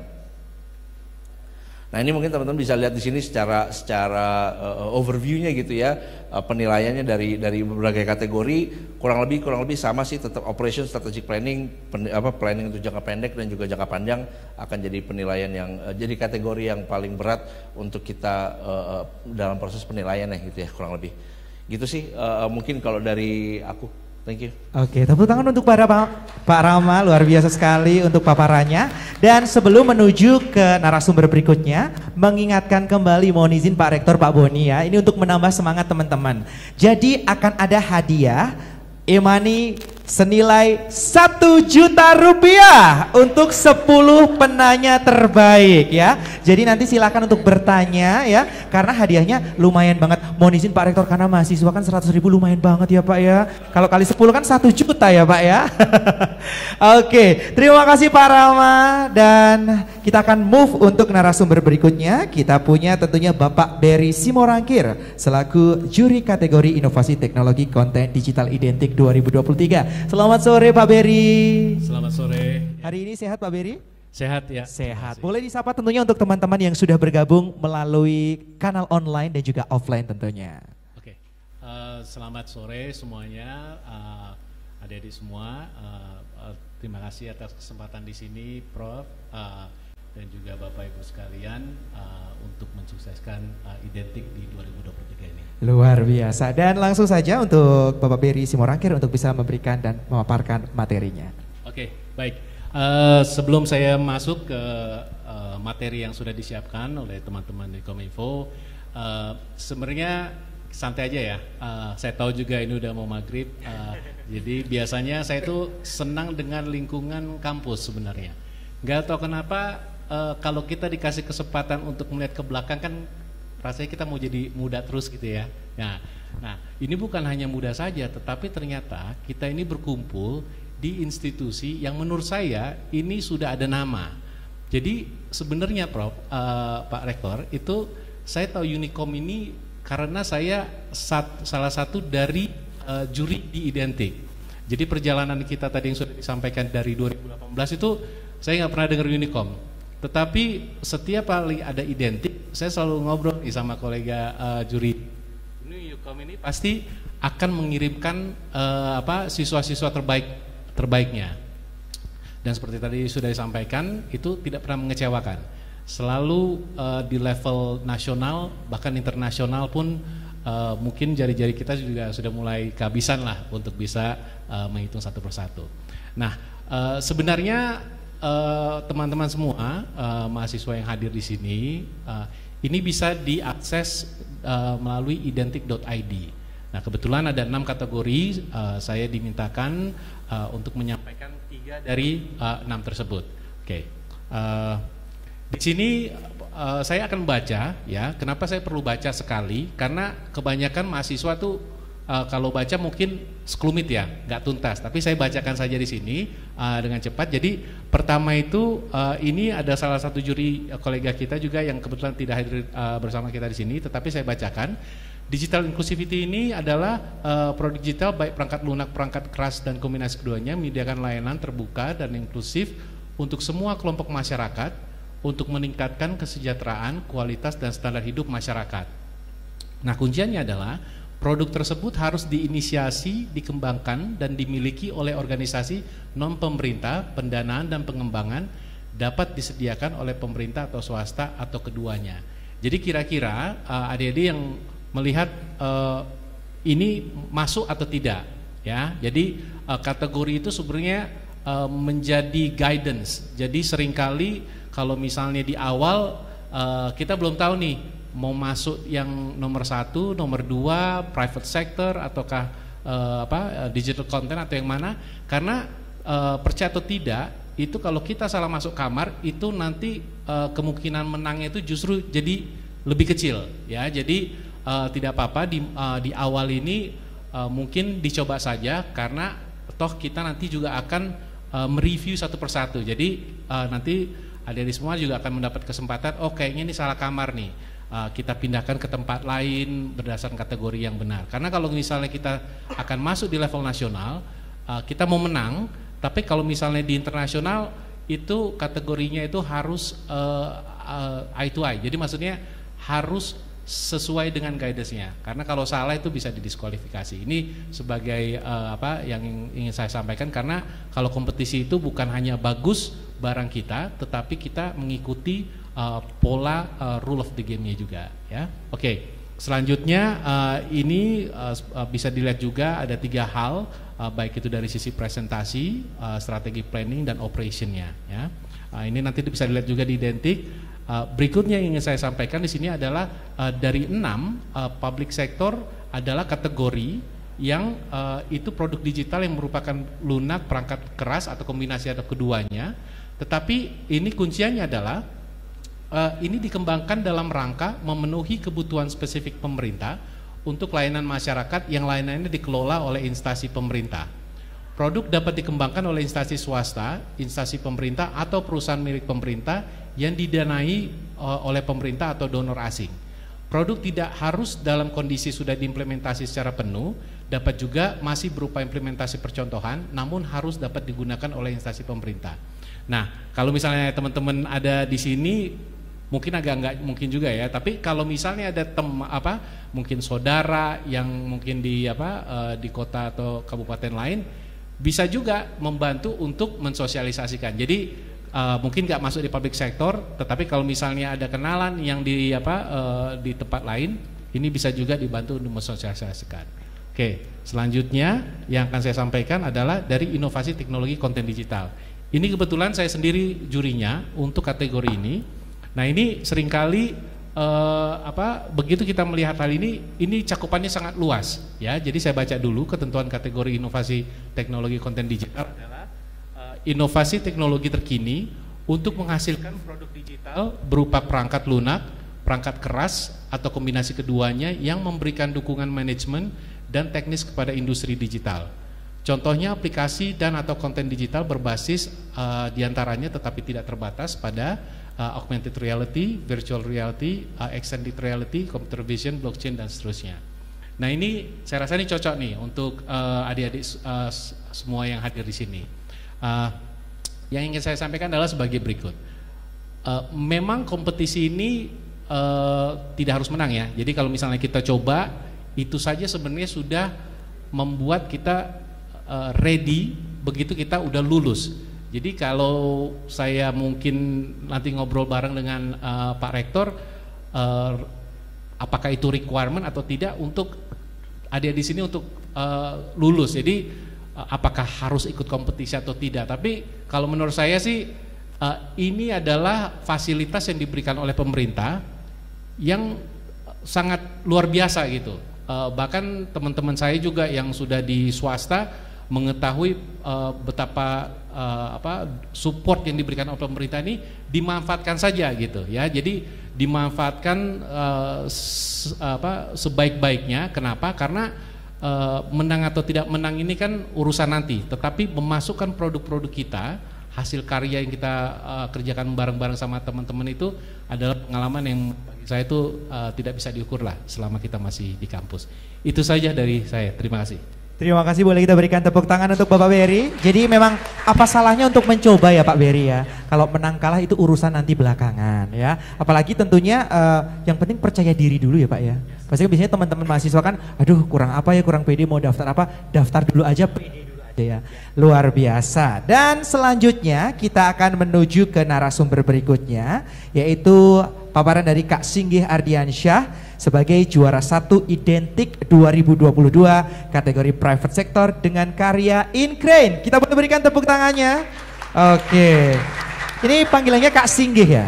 Ya. Kak Singgih. Kak Singgih boleh diceritakan, ini kan kayaknya seusia sama teman-teman mahasiswa yang hadir di sini. Nah, katanya tadi sedikit saya bocoran bahwa kalau pas penggodokan Incrane ini ternyata juga pas lagi saat kuliah waktu itu. Nah, terus prosesnya berapa lama, nanti setelah materi juga boleh dikasih spill dikit buat teman-teman. Oke? Oke, are you ready untuk memberikan paparannya? Siap. Langsung saja Kak Singgih. Oke, selamat sore Bapak, Ibu, dan peserta yang berbahagia. Jadi kalau Mas Aditya dibilang digodoknya waktu kuliah, bahkan sampai saat ini juga saya masih kuliah, Mas. Oke. Saat ini saya masih mahasiswa juga. Saya bangun Incrane ini dari semester 4, sekarang masuk semester 6. Jadi di sini akan saya cerita terutama ke teman-teman ya, mahasiswa juga, cerita bagaimana saya membangun Incrane, idenya dari mana, dan nanti sampai bagaimana ini bisa diterapkan ke target market kita. Nah, dari Incrane itu apa? Incrane itu sebenarnya singkatan dari Industrial Smart IoT for Container Crane. Itu sebenarnya sederhananya sistem IoT untuk deteksi kerusakan mesin di container crane pelabuhan. Jadi container crane di pelabuhan itu hampir dipastikan itu akan rusak, tinggal kita cari tahu kapan waktunya dan kapan saatnya. Nah, masalahnya di lapangan itu rusaknya kadang tiba-tiba, gak terprediksi, dan itu menyebabkan kerugian yang sangat besar untuk pihak pelabuhan. Nah, kami coba buat solusi Incrane ini untuk deteksi dan prediksi kapan waktu rusak mesin di container crane pelabuhan ini. Nah, jadi sebelum lebih jauh, sedikit review dari saya, perkenalan dari saya. Jadi nama saya Singgih Ardiansyah. Saya backgroundnya sebenarnya masih mahasiswa, sekarang di Computer Engineering atau Teknik Komputer ITS, angkatan tahun 2020, semester 6, masih semester 6. Nah, di sini saya sebenarnya backgroundnya memang benar-benar teknik, dari SMK dulu, SMK-nya TKJ komputer. Nah, pada tahun 2020 ini saya mulai bangun Include ini, PT Include Teknologi Indonesia, dan nanti salah satu produknya yaitu Incrane ini. Oke, next. Nah, Include ini perusahaan atau startup yang saya bangun dengan teman-teman saya di bidang Smart IoT, dan salah satunya produknya itu Incrane ini. Nah, ini seperti yang saya singgung di depan tadi, Incrane ini mengurangi downtime atau waktu rusak dengan predictive maintenance. Kalau predictive maintenance itu adalah metode untuk memprediksi kapan alat itu bisa rusak dan kapan alat itu harus di maintenance. Nah, fun fact aja terkait Incrane ini, tahukah Bapak Ibu atau teman-teman bahwa sekitar 3/4 wilayah bumi ini adalah wilayah perairan. Nah, ini membuat moda transportasi laut itu menjadi pendukung utama bagi distribusi dan perdagangan internasional. Nah, menurut Badan Pusat Statistika tahun 2021, ini dibandingkan dengan moda transportasi lainnya seperti darat, udara maupun pipa, moda transportasi itu sangat mendominasi dengan nilai ekspor hingga 92,06% dan impor hingga 98,21% dari total distribusi barang di Indonesia. Ini adalah angka yang sangat besar, sangat mendominasi, sehingga sangat penting untuk kita perhatikan kelancaran dari distribusi di transportasi laut. Nah, salah satu permasalahan di transportasi laut ini adalah container crane. Ini adalah alat yang memindahkan box kontainer barang dari darat ke kapal atau sebaliknya. Nah, alat ini biasanya beroperasi hingga 24 jam sehari kali 1 minggu itu full. Bahkan kalau saya wawancara dengan operatornya, sampai kapan berhentinya? Sampai selesai. Jadi kalau bongkar muat, pokoknya sampai selesai baru berhenti alatnya. Jadi memang cara kerja seperti itu. Jadi untuk kemungkinan downtime-nya sangat besar. Jadi masalah di crane itu biasanya itu kerusakan mesinnya secara tiba-tiba. Kemudian ada waktu downtime karena kerusakan tiba-tiba itu. Jadi kita kata operator di pelabuhan seringkali kita itu ada part-part yang rusak dan itu harus impor dari luar. Jadi pengadaannya waktu lama. Jadi bisa sampai 2 bulan itu rusak alatnya gara-gara tidak terprediksi tadi. Dan yang ketiga biasanya masalahnya itu pelaporan nilai availabilitas dari alat itu yang kurang akurat karena masih dilakukan secara manual. Nah, solusi dari kami itu Incrane ini, sistem IoT berbasis predictive maintenance untuk mengurangi downtime dan menjamin kinerja mesin di container crane pelabuhan. Nah, alatnya itu tadi terdiri dari sensor. Di sini di tengah itu ada sensor box kecil, sensor yang berbagai macam sensor, mulai dari sensor getaran, ini yang utama, sensor arus listrik, sensor temperatur, sensor tekanan oli, dan seterusnya, yang kami manfaatkan data-datanya untuk dianalisis oleh aplikasi kami untuk analisis dan deteksi kerusakannya tadi. Solusinya ini menerapkan sensor-sensor di kontrol kerennya, kemudian kami monitoring datanya di aplikasi kami, kemudian setelah monitoring kami deteksi anomalinya untuk memberi warning system kepada operator jika ada indikasi kerusakan. Nah, kemudian setelah itu kami analisis lebih lanjut dengan model-model machine learning, deep learning dan seterusnya untuk kita bisa identifikasi kerusakannya dan prediksi kapan alat itu akan rusak. Jadi ada istilah namanya RUL atau remaining useful life, itu metode untuk memprediksi kapan suatu alat itu akan rusak. Nah, ini produknya. Jadi kalau tahun lalu waktu kami pertama masuk Identik, ini produknya masih berupa panel dengan sistem IoT yang kami rancang. Nah, setelah kami ikut Identik ini tentu kami terus berusaha untuk memperbaiki dan mengupgrade produk kami, dan untuk tahun ini kami sudah launching ini produk yang lebih kecil, plug and play, gampang banget diimplementasikan, bahkan tidak hanya untuk kren, bisa untuk juga alat lain. Nah, customer saat ini kami kemarin kolaborasi dengan Plindo 3 di Surabaya untuk penerapannya, dan insya Allah tahun ini kami coba untuk ke pusat, dan juga ada juga dari Balencia Shipping Group, dan saat ini juga lagi ongoing untuk PT Sumber Nusantara di Surabaya, ini perusahaan kontraktor yang juga bisa diterapkan di bulldozer, traktor yang biasa digunakan. Jadi kalau di sini temanya itu collaborate to grow. Jadi itu juga collaborate itu adalah kata yang sangat latar belakangi kami juga. Jadi penting sekali collaborate. Jadi sehingga untuk mengembangkan market kami juga terus berkolaborasi. Bahkan salah satu customer kami Balencia ini juga berkolaborasi dengan kami. Dan kami berkolaborasi dengan PT Survey Indonesia yang di Surabaya untuk menjadi mitra marketing dan surveyor kami. Nah, ini dampaknya ini cukup besar, bahkan kami bisa menghemat biasanya downtime itu di lapangan sampai 2 bulan karena untuk pengadaan, identifikasi dan perbaikan. Dengan alat ini proses identifikasi dan pengadaan ini bisa kita potong. Jadi dari downtime yang downtime yang biasanya 2 bulan kita bisa pangkas hanya maksimal 1 minggu dengan mengurangi kerugian sampai 14,7 miliar. Ini dokumentasi kami mulai bangun berdiskusi dengan mitra yaitu Plindo, dan ya ini mahasiswa tentu jadi tantangan ya kita bicara bertemu dengan para petinggi pemerintah, petinggi perusahaan, dan ini juga tantangan saya juga di awal waktu itu. Tapi karena dengan persiapan yang cukup kami persiapan dengan baik, itu bisa dilakukan untuk validasi. Kemudian untuk kita buat MOU dengan mitra, kita langsung demonstrasikan prototipenya. Seperti ini contoh untuk kayak waktu bertemu dengan Plindo dan MOU, dan ini contoh penerapannya alat-alat kami di lapangan. Sensor ini di atas kren, ini di atas ketinggiannya sampai 40 meter kurang lebih. Nah, tentu dalam membangun ini saya tidak sendiri. Jadi balik lagi tadi collaborate to grow itu saya penting sekali untuk kita bangun tim yang solid, yang bagus, bahkan sejak kita masih mahasiswa. Nah, saya sendiri ini dari teknik komputer sebagai CEO, tentu saya merangkul dengan teman-teman saya yang juga punya minat yang sama. Penting sekali kita cari teman-teman yang punya minat yang sama, terutama di bidang entrepreneur, technopreneur, dengan keahlian yang masing-masing spesifik. Jangan sampai kita kolaborasi dengan orang-orang yang sama dengan kita, itu malah justru biasanya malah bentrok. Nah, jadi saya bangun tim yang hampir semuanya itu beda-beda keahliannya. Ada yang di bidang informatika, elektro, desain, bisnis dan seterusnya. Nah, dan inilah tim-tim saya dari PT Include Indonesia. Nah, salah satu indikator kemajuan bangsa ditentukan oleh seberapa cepat dan handal logistik barangnya.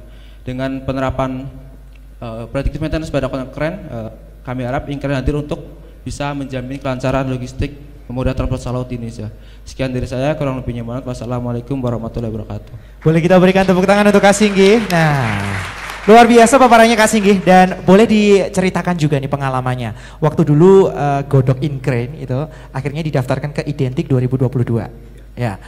Yakin gak sih kalau waktu itu menang? Kalau nggak menang gimana? Tapi yakin nggak jadi tentunya juara 1 waktu itu di Identik di kategori private sector. Nah ini buat teman-teman juga nih. Jadi kayak yakin nggak ya? Nah terus apa sih yang mendasari daftar pede aja gitu? Silahkan Kak Singgih. Mohon maaf ya, sebelum yakin, bahkan sebelum masuk daftar aja saya sebenarnya udah minder. Karena sebagian besar saya lihat profil-profil yang juara adalah perusahaan-perusahaan besar, bahkan biasanya waktu itu kayaknya saya belum ada yang mahasiswa. Rata-rata saya lihat ini kayaknya udah benar-benar full time masyarakat umum yang bangun usaha. Waktu daftar aja udah kurang yakin sebetulnya. Tapi karena kita ya ini trial and error atau coba-coba itu memang penting sekali. Bahkan kita yang masih muda ya, kita udah masukin aja coba-coba. Kita sambil jalan waktu itu masih pas waktu daftar kita masih lebih ke mitra kami, masih kami buat prototipe-nya. Tapi setelah Identik ini alhamdulillah kita sudah menyelesaikan proses yang di entrepreneur di lapangan dan alhamdulillah mendapat hasil yang terbaik. Wow, tepuk tangannya. Jadi waktu itu masih mikir baca profil lain, kenapa ini lagi mahasiswa aja ya? Lainnya perusahaan-perusahaan. Tapi pokoknya pede aja dan pastinya yakin ya membentuk tim. Nah, waktu di pertama kali diumumkan jadi juara 1 Identik 2022 itu perasaannya gimana Mas? Kak Singgih. Campur aduk ya tentunya. Bahkan waktu itu saya kan yang datang ada 5 orang ya, yang juara 1, 2, 3, harapan 1, 2. Bahkan di harapan saya itu ada alumni saya sendiri. Ada kakak tingkat saya sendiri yang ikut. Ada kakak tingkat di situ. Sudah lulus dan bangun startupnya. Bahkan di situ ya terus saya udahlah, udah masuk. Waktu itu final aja udah bersyukur kok, nggak berada pikiran juara 1. Tapi alhamdulillah di luar ekspektasi dan dapat yang terbaik alhamdulillah. Oke, tepuk tangan sekali lagi. Terima kasih Kak Singgih. Kita hold dulu dan kita langsung menuju ke narasumber berikutnya, yaitu ada Kak Anugrah Nurewa sebagai juara 1 Identik 2022 kategori startup company dengan karya Jaramba. Selamat sore. Ini panggilannya Kak Anugrah? Iya, boleh. Sore. Atau Kak Nurewa? Anugrah aja. Anugrah terindah dari Tuhan ya. Oke, Kak Anugrah juga boleh dong disapa tentunya teman-teman yang sedang bergabung via online dan juga offline. Halo semuanya, terima kasih udah ngundang Jaramba ke acara ini. Kita sangat merasa terhormat ikut diundang di sini. Oke, sudah siap tentunya untuk memberikan paparannya? Oh siap. Oke, mengingatkan kembali tentunya tahan dulu Kak Anugrah ya. Bagi teman-teman mengingatkan ya, ada hadiah 1 juta e-money untuk 10 orang penanya terbaik. Jadi silahkan jangan malu untuk bertanya karena banyak hadiahnya. Silahkan tentunya Kak Anugrah. Bentar, kalau saya boleh ikutan nanya juga nggak? Jangan. Jangan Kak Anugrah. Kak Anugrah kasih paparan aja. Silahkan Kak Anugrah. Siap. Ya, selamat sore semuanya. Assalamualaikum warahmatullahi wabarakatuh. Saya akan lebih banyak cerita tentang bagaimana caranya mendapatkan inspirasinya kali ya. Jadi kayak tadi kata Mas Rama, masalah itu ada di mana-mana. Satu hari aja kita nemu bejibun masalah gitu yang bisa dipecahkan. Memang ada sebagian masalah yang government problems yang kalau kita squeeze the problem it will not generate any money. Ada juga masalah yang kalau kita squeeze generating money. Gitu. Jadi tinggal dipilah dulu awalnya filternya dari situ gitu. Kalau kita yakin kalau kita memeras masalah ini bakal ngeluarin duit, maka kita bisa jalankan gitu. Jadi saya termasuk orang yang cenderung setuju bahwa kalau bikin bisnis itu mulainya dari opportunity.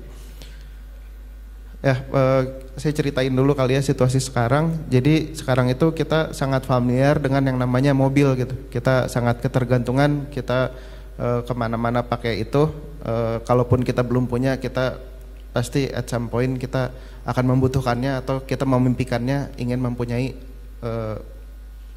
suatu mobil gitu. Mobil udah jadi status sosial gitu. Kalau yang udah agak-agak tua gitu, kalau mau datang ke bukber mikir dulu mau pakai mobil apa keren atau enggak gitu kan. Jangan bilang tua, senior. Oh iya.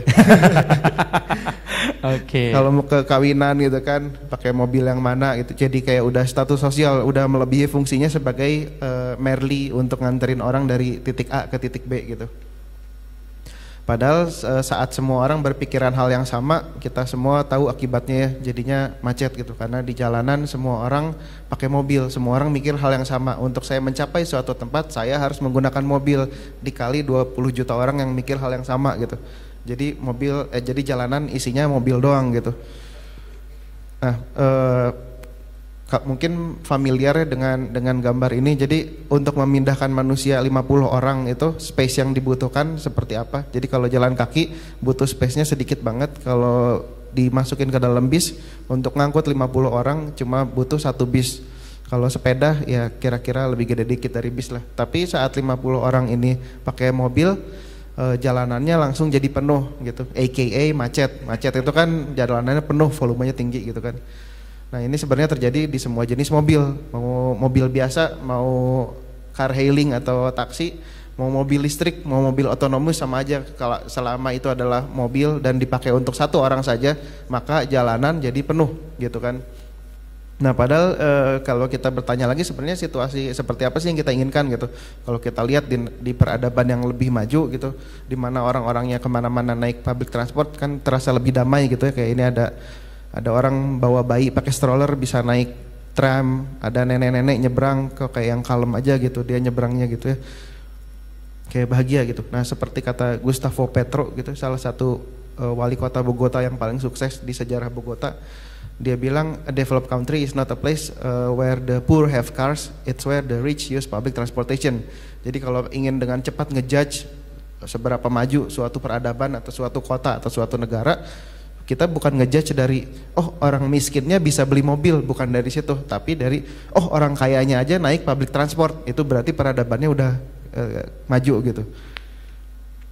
Nah terus ya kalau kita ngelirik di Indonesia kenapa bisa seperti ini gitu, kita mungkin mundur baliknya ke 20.000 tahun yang lalu gitu. Jadi zaman dulu manusia itu kan memang mobility itu adalah kebutuhan dasar manusia ya, setelah makan dan kawan-kawannya, habis itu mobility gitu. Karena mobility atau pergerakan adalah enabler dari kehidupan manusia gitu. Manusia bisa berkegiatan kalau dia bisa melakukan mobilitas gitu. Nah zaman dulu belum ada apa-apa, orang bermobilitas dengan berjalan kaki gitu. Terus setelah manusia bisa menjinakkan hewan gitu, mulai dia naik kuda, kemana-mana naik kuda. Lalu setelah itu ditemukanlah yang namanya roda gitu. Roda dicampur kuda jadilah kereta kuda gitu. Jadi manusia kemana-mana naik kereta kuda gitu sampai berapa ribu tahun yang lalu. Kemudian revolusi industri pertama ya, uap gitu. Ditemukan mesin uap yang sehingga mesin uap ini bisa menggerakkan virtually anything gitu. Termasuk menggerakkan kereta gitu. Jadilah kereta. Jadi orang kemana-mana, enaknya cepat gitu, bisa pakai kereta gitu. Kemudian habis itu ditemukan sepeda. Ini kalau kereta untuk banyakan, kalau sepeda untuk sendirian gitu.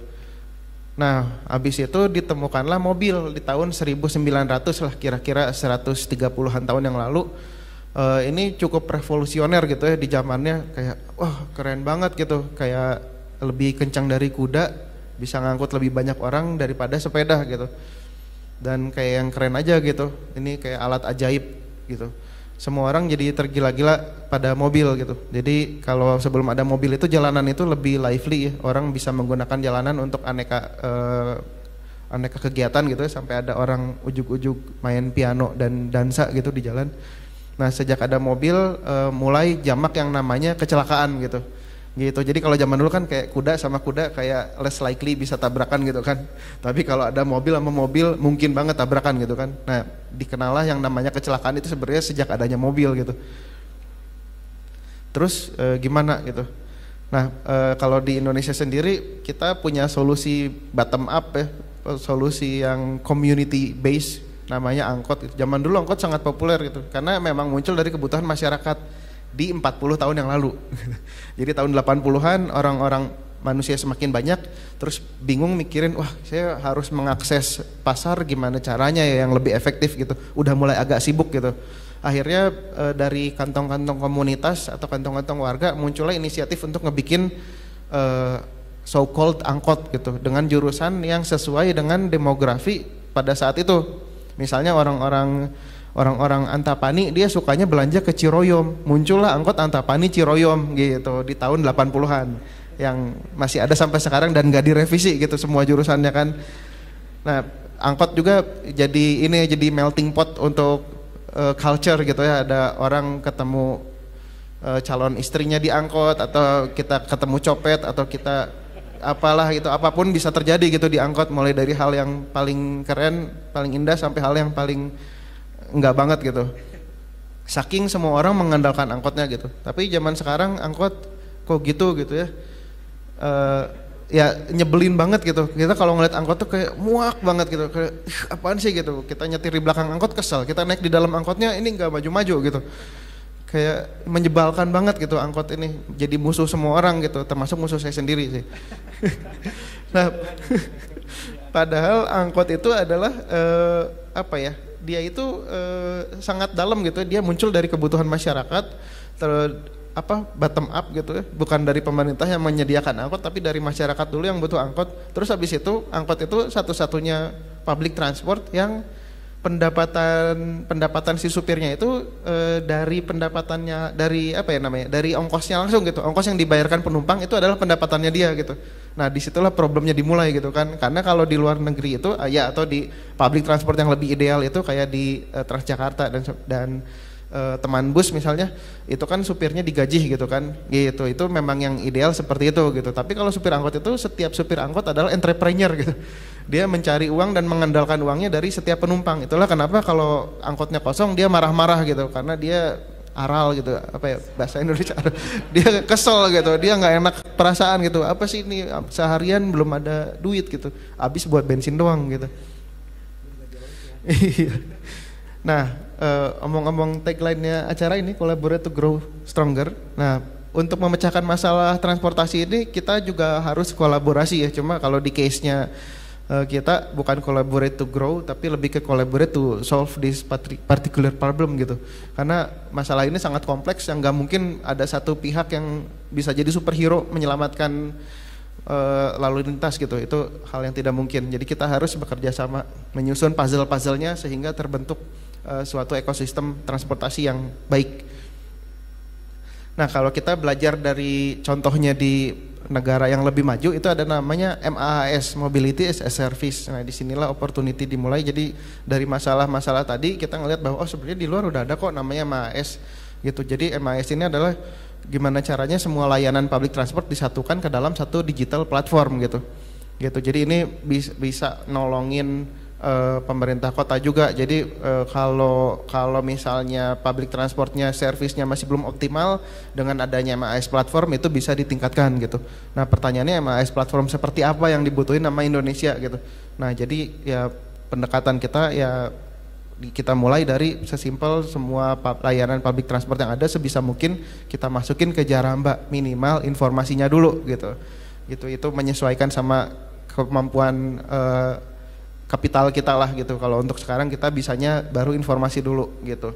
Jadi semua informasi public transport kita masukin ke dalam satu platform. Yang asalnya kepisah-pisah tuh semua informasinya masing-masing jadi satu. Sehingga kita bisa tahu kalau dari A mau ke B itu mesti naik apa aja sih gitu. Berapa lama, kira-kira ongkosnya berapa gitu. Jadi pada dasarnya kita itu seperti Google Maps tapi dengan pendekatan hyperlokal gitu. Kita menyediakan informasi angkutan umum lokal, juga kita menyediakan informasi yang lebih mendetail gitu. Misalnya ETA-nya atau kapan sih kira-kira bis kotanya nyampe gitu. Ya kita ada beberapa jurusan yang udah kita taruh GPS gitu sehingga penumpang bisa lebih secure gitu. Ini terutama terjadi di penumpang ini ya, perempuan, jadi bisa lebih tahu gitu apakah dia mau menunggu di pinggir jalan atau dia mau melanjutkan dulu aktivitasnya, terus pas bisnya udah dekat baru dia ke pinggir jalan gitu. Dari situ timbul rasa aman gitu. Nah kita beroperasi dari Januari 2022 ya sampai sekarang kita udah nyobain macam-macam juga bisnis model. Nah ini impact kita so far ya, mengulang lagi kata saya tadi, jadi sebenarnya ternyata yang paling merasakan impactnya adalah perempuan. Jadi lebih dari 50% pengguna kita juga adalah perempuan gitu, karena asalnya clueless saat naik public transport, sekarang jadi lebih well informed gitu.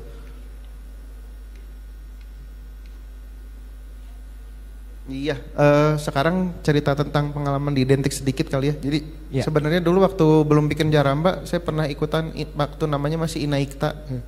Tahun 2014 saya masih jadi karyawan di satu startup. Saya waktu dulu jadi product manager di situ. Scrum Master sih lebih tepatnya. Jadi Scrum Master di situ, terus tim yang saya pimpin ternyata memenangkan Inaikta gitu. Jadi sebenarnya saya pernah 2 kali dapatnya. Cuma yang dulu masih atas nama orang gitu. Saya cuma cuma tim leader doang gitu. Jadi nggak ikutan Apikta ya. Yang ikutan bos saya. Gitu. Terus yang tahun lalu ya alhamdulillah dapat lagi, tapi atas nama sendiri 9 tahun kemudian gitu. Terus tadi ini apa, nyangka atau enggak ya? Nyangka nggak sih kalau bakal jadi juara 1 di kategori startup company? Nggak nyangka sih, itu di foto itu aja bukan saya kok itu. Saya nggak datang juga karena kayaknya nggak akan menang deh. Jadi yang datang rekan saya aja. Oke. Jadi waktu itu pede aja, ikut gitu ya? Ya ikut aja, cuma nothing tulus ya. Yang penting kan usaha dulu ya. Abis itu hasilnya apa ya tergantung yang di atas yang menentukan gitu kan. Yang penting kita udah full usahanya gitu. Kalau rezeki nggak kemana. Iya. Gitu ya. Oke, tepuk tangannya boleh. Wow, luar biasa sekali Kak Anugrah. Dan para narasumber sudah memberikan paparannya, dan kesempatan kali ini untuk teman-teman ini, untuk tentunya dari Unicom juga mendapatkan privilege khusus, dan juga yang dari online karena ada hadiah 1 juta untuk 10 penanya terbaik. Dan juga tentunya untuk teman-teman yang sudah bergabung via Zoom, boleh juga untuk bertanya, sekaligus juga mungkin apa sih Identik itu, dan juga gimana sih kalau mau daftar Identik, bisa mengajukan pertanyaan yang ditujukan kepada para narasumber yang sudah hadir pada kesempatan kali ini. Kita buka dulu tentunya, apakah sudah ada? Oh, semangat sekali. Kita akan buka 2 pertanyaan dulu ya. 2 penanya dulu, dari boleh dibantu. Terus tadi yang kedua, satu-satu biar adil, 1 dari kiri, 1 dari kanan. Masnya ya? Oke. Nah, silahkan sebutkan namanya dan dari mana. Assalamualaikum warahmatullahi wabarakatuh. Terima kasih atas kesempatannya. Saya Ibu Salmi dari Cimahi. Pertanyaannya buat Ade Sugeng yang keren dan canggih. Bagaimana? Mohon izin Bu, Singgi. Ya. Oh ya Ade Singgi, maaf. Bagaimana suka duka dan kendala yang tersulit yang dihadapi selama proses penemuan alat pendeteksi kerusakan kren sejak dini, sehingga bisa mengurangi kerugian yang miliaran rupiah. Wah, sudah itu aja? Ya, karena apa, setiap proses penemuan itu kan perlu waktu panjang, seperti Einstein juga kan penemuan yang ke-1000 baru berhasil. Itu saja, terima kasih. Wassalamualaikum warahmatullahi wabarakatuh. Waalaikumsalam warahmatullahi wabarakatuh. Kita keep dulu ya Kak Singgi ya. Boleh untuk penanya kedua? Ya, silahkan, boleh berdiri. Ya, siap. Ya, terima kasih. Sebelumnya, Assalamualaikum warahmatullahi wabarakatuh. Perkenalkan, saya Haikal Gifari. Kebetulan saya mahasiswa Unicom juga, jurusan Teknik Informatika. Mungkin saya juga akan bertanya kepada Mas Sigih ya. Tadi kan itu in-scanner itu ada memakai sensor, yang dimana mungkin kalau saya tahu, kalau kita mendeteksi jalan rusak pun ada sensornya, accelerometer kalau nggak salah, pun memakai algoritma petrol patrol.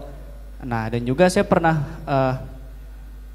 sempat berdiskusi dengan cutting saya, bahwasanya dia pun mengkolaborasikan algoritma petrol dan juga algoritma ada satu lagi, sehingga ketika mendeteksi jalan rusak ini secara real time. Nah, tadi yang ingin saya tanyakan adalah ketika mendeteksi kren ini rusak atau tidak, atau masih baik, atau nantinya butuh di maintenance. Nah, apakah si pendeteksiannya ini secara real time atau mungkin butuh waktu dulu untuk mengumpulkan data baru ada hasilnya? Dan kalau semisalnya tidak real time, apakah ada efek jangka panjangnya? Takut kan tadi pun Mas Singgih ini bilang kita tidak tahu kapan rusaknya. Nah, kalau tidak real time seperti apa?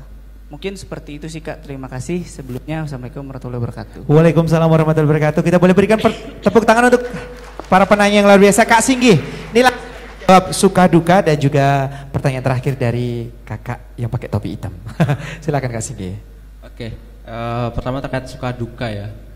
Tentu campur aduk ya, tentu ya dalam membangun startup itu suka duka itu ya pasti kita lewati, dan itu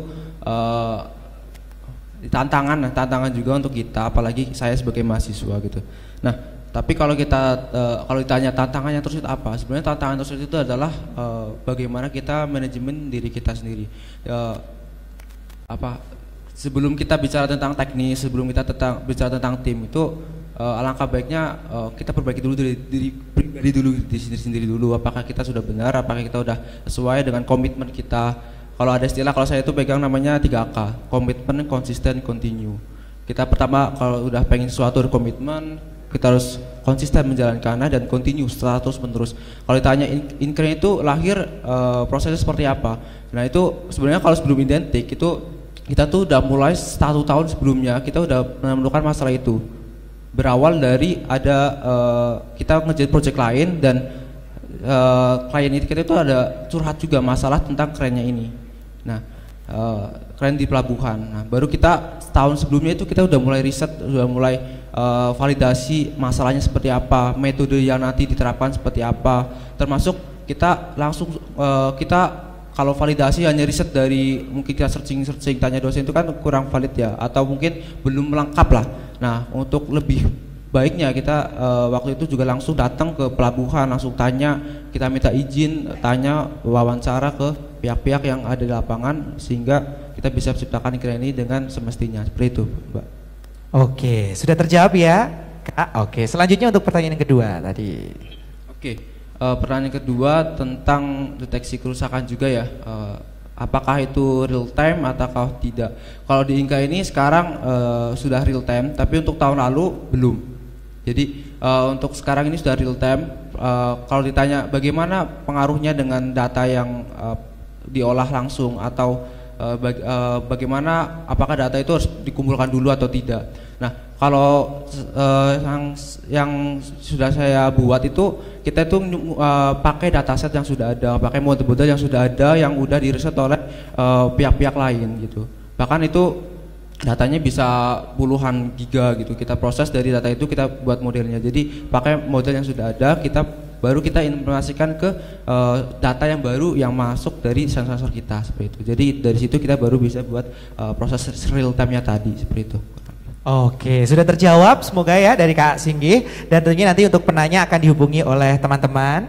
Dan karena memang diskusinya ini sangat menarik sekali dan juga teman-teman juga semua ini masih semangat, tepuk tangannya dong. Nah, boleh tentunya untuk Bapak Rama dan juga para narasumber Pak Berry dan juga Kak Singgih dan Kak Anugrah untuk bisa memberikan closing statementnya, dimulai dari Kak Rama. Bapak Rama, monggo silahkan. Ya. Aku rasa ini jadi salah satu key moment saya buat teman-teman yang mungkin masih ragu gitu ya, masih mikir-mikir gitu. I start my company Daily Social ketika aku di tahun akhir kuliah, dan menurut aku itu saat yang perfect banget untuk start company. Belum ada tanggungan, masih bisa nanggung resiko, kalaupun tiba-tiba jatuh miskin bisa pindah ke rumah orang tua, balik gitu misalnya ya. Jadi it's pretty safe, dan dengan semua support system yang teman-teman punya, kalau teman-teman boleh ngambil resiko, now is the perfect time. Jadi jangan disia-siakan, itu aja sih. Thank you. Now is the perfect time, tepuk tangannya, dan silakan untuk Pak Berry untuk closing statementnya. Oke, baik, terima kasih. Kalau bagi saya sebagai penyemangat ya, jadi pada saat kita di kampus tentunya kita harus mendapatkan grade ya, angka-angka yang memuaskan untuk kita lanjut dan bahkan lulus. Tetapi kalau kita tidak memanfaatkan situasi kampus untuk memulai sesuatu, apakah itu startup atau kerjasama, saya rasa teman-teman itu missing the point. Jadi pastikan ikut identik, cari teman yang cocok ya, atau kalau misalnya belum punya produknya, kasih tahu teman yang sudah punya produk untuk ikut ya. Jadi apapun itu caranya, saya banggalah dengan Unocom ini, dan saya rasa dengan kondisi kita berkumpul di sini bukan hanya 2-3 peserta, saya rasa lebih dari itu saya yakin bisa hadir dari universitas ini. Terima kasih semuanya. Tepuk tangan untuk Pak Berry, terima kasih, dan selanjutnya Kak Singgih closing statementnya dan juga semangat untuk teman-teman semuanya. Oke, mungkin kalau dari saya ada istilah namanya life is preparation.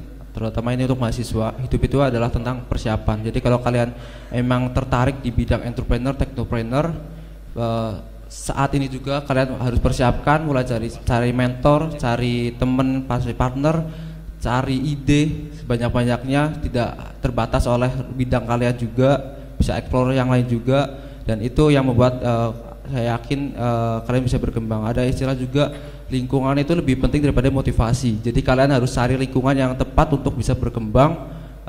Jangan hanya sebatas motivasi aja, gitu aja sih. Oke, tepuk tangannya untuk Kak Siki. Dan yang terakhir kita punya Kak Anugrah untuk closing statementnya, silahkan.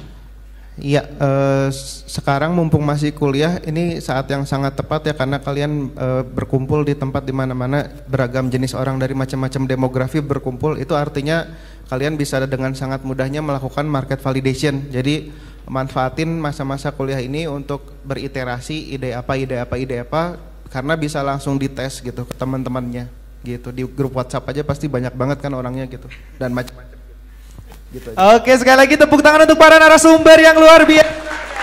Memang karena keterbatasan waktu, mohon maaf ya untuk teman-teman, tapi nanti tetap akan dihubungi untuk 10 pertanyaan terbaik. Dan mohon izin tentunya untuk para narasumber, boleh kita mengabadikan momen untuk bisa berfoto bersama di depan meja. Silahkan untuk teman-teman fotografer bisa mengambil sesi foto.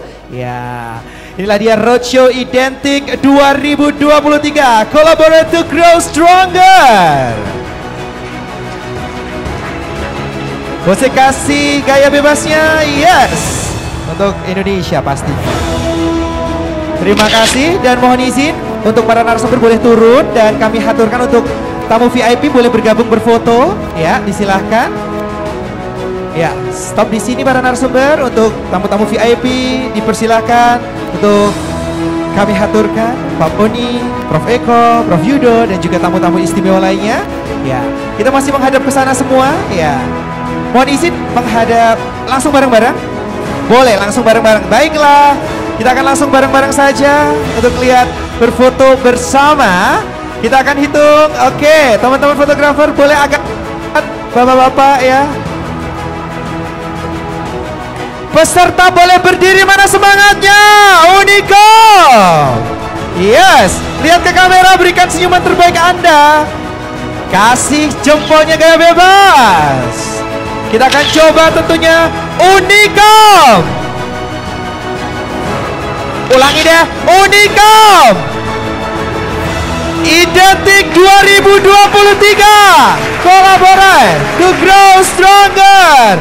Tepuk tangan sekali lagi. Oke, satu lagi katanya Unicom ya, harus kompak ya. Oke, Unicom. Oh, pose U ya. Mohon izin, Unicom. Oke, sudah. Tepuk tangan untuk Anda semua. Terima kasih untuk narasumber dan juga tamu-tamu VIP. Kami haturkan tentunya. Diinformasikan juga kepada seluruh peserta bahwa agenda roadshow selanjutnya akan dilaksanakan pada tanggal 4 Mei 2023 di Kota Yogyakarta. Kepada para narasumber dan juga tentunya kegiatan ini berpartisipasi, langsung saja mengupdate di Instagram @identik_kominfo atau website kita ada di www.identik.id.